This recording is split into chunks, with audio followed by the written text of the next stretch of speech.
So God is love, something we talk about all year long. God is love. Not God is loving, but God is the very essence, the very vibration of unconditioned, pure, perfect love, using words that really become the indescribable. We want to actually speak of it in a way that makes it feel transcendent and not understandable, because that's where the expansion takes place. We want such a profound definition of love. In fact, I remember Marianne Williamson pointing to this a long time ago, and it's in many sacred teachings, the idea that love itself cannot even be defined.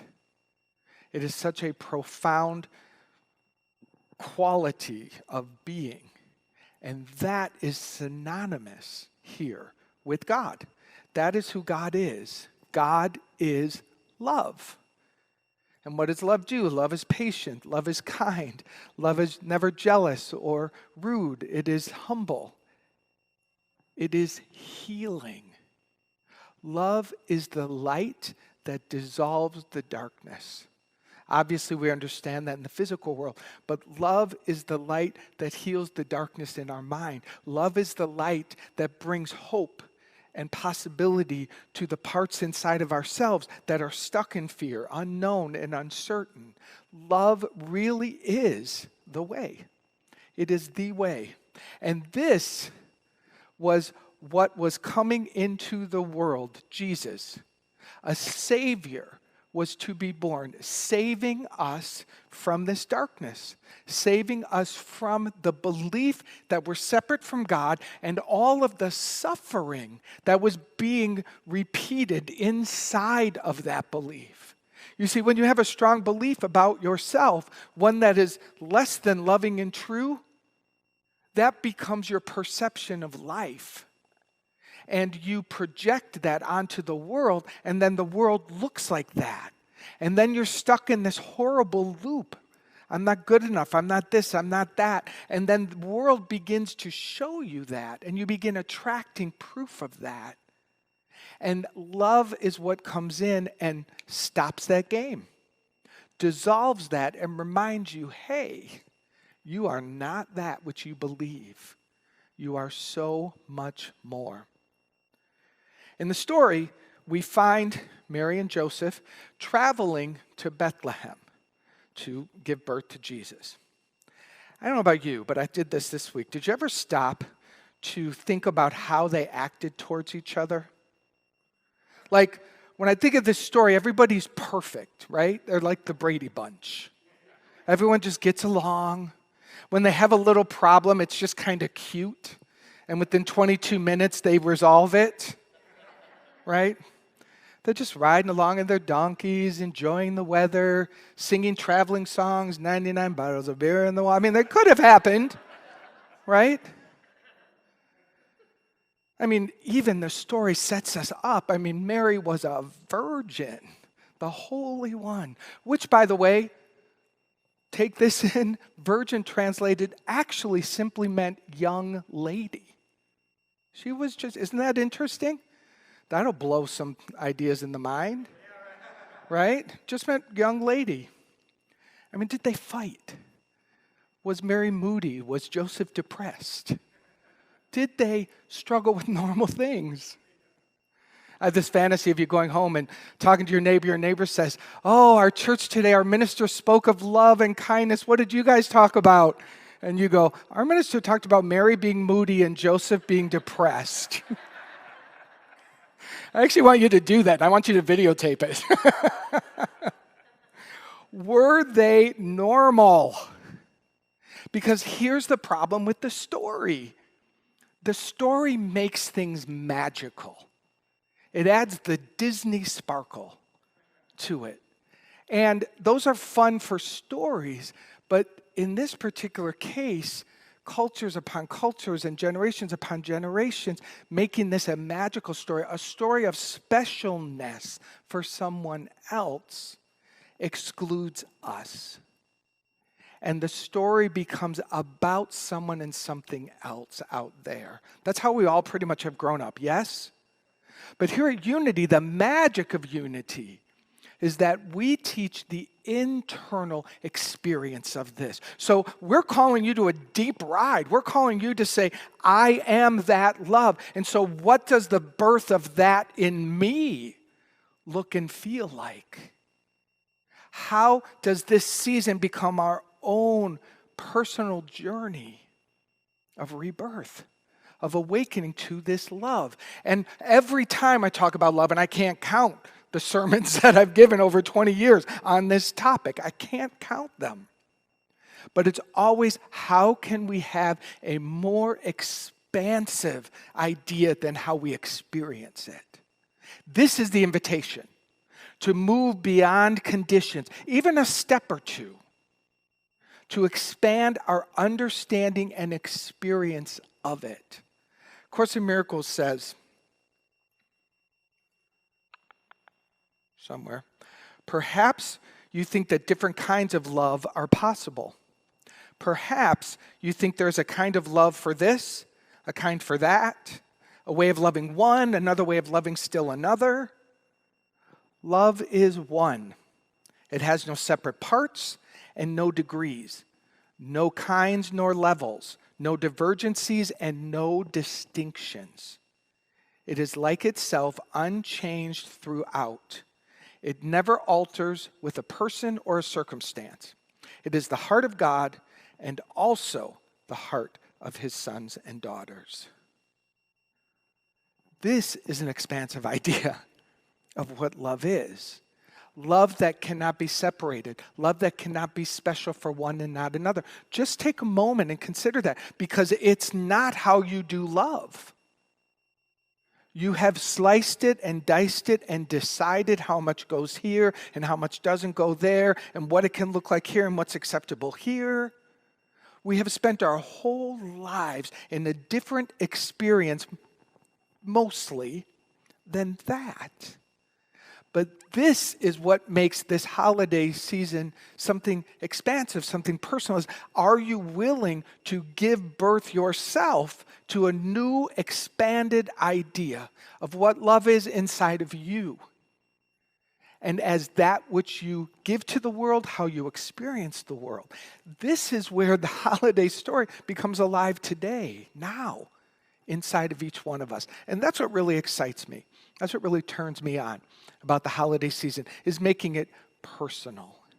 I'm really humbled by this particular New Thought movement, is what it is called, a New Thought religion or movement, because this was founded in the late 1800s by Charles and Myrtle Fillmore. And they had a living idea of the teachings of the Bible. That which I'm speaking right now is what they were speaking back then. And it was a threat. They got hate mail from ministers. They were attacked because the love that they were talking about was breaking the mold. And isn't that interesting? Isn't that what happens to us? As we love others, as we build love relationships, they become molds. And they become containers that tell us how much we can give, what's required, how it's required. But love itself, I think it just wants to bust them all open. It wants to release all containers. It wants to release all constructs and ceilings and limitations that have been placed upon it, keeping it forever new, forever alive. And that makes you a weirdo. It does. It makes you really different. It really makes you be on the edge of who you're here to be. And you will feel, as I do too, at different times, you'll feel that party that goes, oh, pull that back in. You're at work now. Oh, pull that back in. I'm at my in-laws' house now. Pull that back in. This isn't how we do this with this group of friends. Just notice how it's controlled and minimized and shifting and changing. Inside of you, always, like you just signed up for it not knowing, but I'm giving you an invitation now to say, all of it can be bigger and better. And you are the first recipient of it, which is so beautiful. As you're willing to give birth this holiday season to an expanded idea of love, you become that. And you will bump up against some things, but that's the good news, I think. Now, in the story, they're traveling to Bethlehem. And Bethlehem, as you know, Bethlehem metaphysically represents the place of substance and sufficiency. So they're traveling to a place where this love light is going to be born in a consciousness of sufficiency. That's how we think about it here. So Bethlehem inside of you represents the belief, the knowing that there's enough, there's plenty. There's no dearth of anything inside of God. There's no limit. There's always supply, always more than enough. This is a consciousness. This is a state of mind. And as you cultivate that state of mind, and this is the cool idea, and this is the invitation for the week, by the way, to really entertain building up the Bethlehem consciousness inside of you. Why? Because how differently would you love if you really were coming from there's enough? If you no longer were feeling deprived or limited or in a little garden hose experience of sharing, if all of that were gone and you really knew inside yourself, love never ends, I am that, I'm never without, I'm always connected, as you fill yourself up with the knowing of the bounty of this inside of you, you are so free, you will give it so much more freely. The scorekeeping will just disappear. No longer will you suffer the thoughts of, well, I gave them that love and I didn't get it back. That will dissolve away. It's such a profound healing energy. You know, much of our evolution, spiritual evolution, but emotional evolution, well-being, is to take a focus on the past, what didn't work, what's wrong, what's limited, what's not okay. And that can be helpful at times. And then point at love. But there's a toggling that I keep referencing that we ultimately want to be free from. You can, instead of look at where love didn't work, you can just take your focus off of that and steer your full attention on love is. And just keep it there and let that dissolve on its own. It's much easier. It's much easier than we make it. When we simply focus on that, you will begin to open up to an expansive energy and experience inside yourself, which makes you different. I really, really, really believe, I know without a doubt that your kind smile, your word of affirmation that comes from your love is a healing wave. And it can make a difference in someone's life that you'll never know. Your simple smile, your simple affirmation to someone can help their course shift and to open up into a greater good for themselves. That's what healing is. Healing is pointing towards the direction of the healing power so that wholeness can be restored, so that new life has a chance. You are that. But love does not measure. There is no great and small in this. Sure, we love the fantastical stories. We love the walking on water and the turning water into wine. I'm still working on that one. Just tastes like water. All of the magical parts, we want to let them go and realize that through us, love will do exactly what it did through Jesus and all the great saints and sages and healers throughout all of time. You are that. You are that in your normal, fumbled, depressed, moody, all those parts that you have identified yourself as that make you say, I can't be that. That is what I want you to be free from. I want you to say, yes, me. Yes, me now. Yes, me now as I am. And you know what I do? I just get straight up with God. I'm like, if you need something to go away, well, you're going to need to make that happen. Because I'm here, I'm praying up, I'm yours. Something's in the way, move it. If you need me to see something, show it to me. I do not work hard on this. And there are some things that keep showing up and they go, well, get rid of this. I'm like, that ain't happening today. Still have my little grappling. Thank you, Ben and Jerry. I love them. I talked about that before. I really love them. They're good. They are God in a little container. And you can buy 2 of them. And I have eaten 2 of them in an evening. I really have. They're my best friends. All right. So let us begin moving into our prayer. Course in Miracles says, and this is from Jesus, I bless you, brother, sister, with the love of God, which I would share with you. For I would learn the joyous lesson that there is no love but God's, and yours and mine and everyone's. There is no love but God's and yours and mine and everyone's. One love. That is what we're giving birth to. And we welcome the gift of transformation that brings us this week. Take a deep breath. Let's move into some prayer. There was a time in my life I thought I had to do it all for myself. I didn't know the grace of God was sufficient. Didn't know the love of God was at hand. But now I can say, if you're discouraged, struggling just to make it through another day, here's a good idea. You gotta let it go. Let it all go.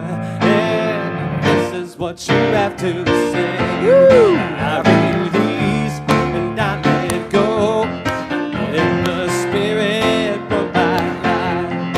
And my heart is open wide. Yes, I'm only here for God. No more struggle, no more strife. With my faith I see the light. I am free in the Spirit. Yes, I'm only here for God. Woo! Take a deep breath.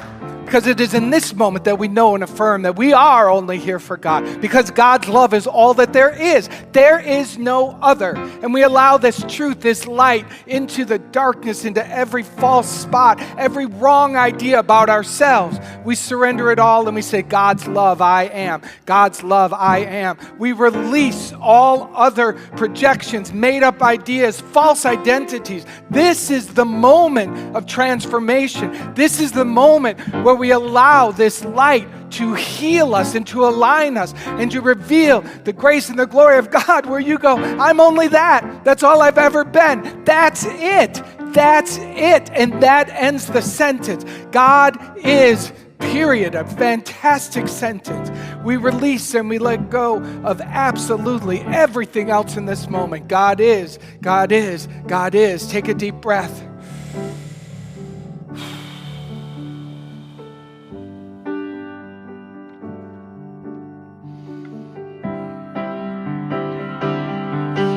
Release and I let go. I let the Spirit run my life. Yes. And my heart Say yes. is open wide. Get the energy flowing. I'm only here for God. No more struggle, no more strife. Woo! Yes. With my faith, I see the light in this moment. Free We are free in the Spirit of God. Only here for God. Only here for love. Sing along. And I let go. I let the Spirit run my life. And my heart is open wide. Only here for God. Only here for God. Sing it out loud. No more struggle, no more strife. With my faith, I see the light. I am free in the Spirit. Only here for God. Only here for God. I release and I let go. I let the Spirit run my life. And my heart is open wide. Yes, I'm only here for God. Woo! Feel that expansion. Feel that. Feel that. That's what we're going for. That's the energy. Yes. It is inside of this I give thanks because I know something magnificent has happened now. And we have said yes to it. We are transformed. Love is expanded. And I am grateful. So grateful. And in gratitude, we release this prayer knowing it is done. And so it is. Amen. Amen.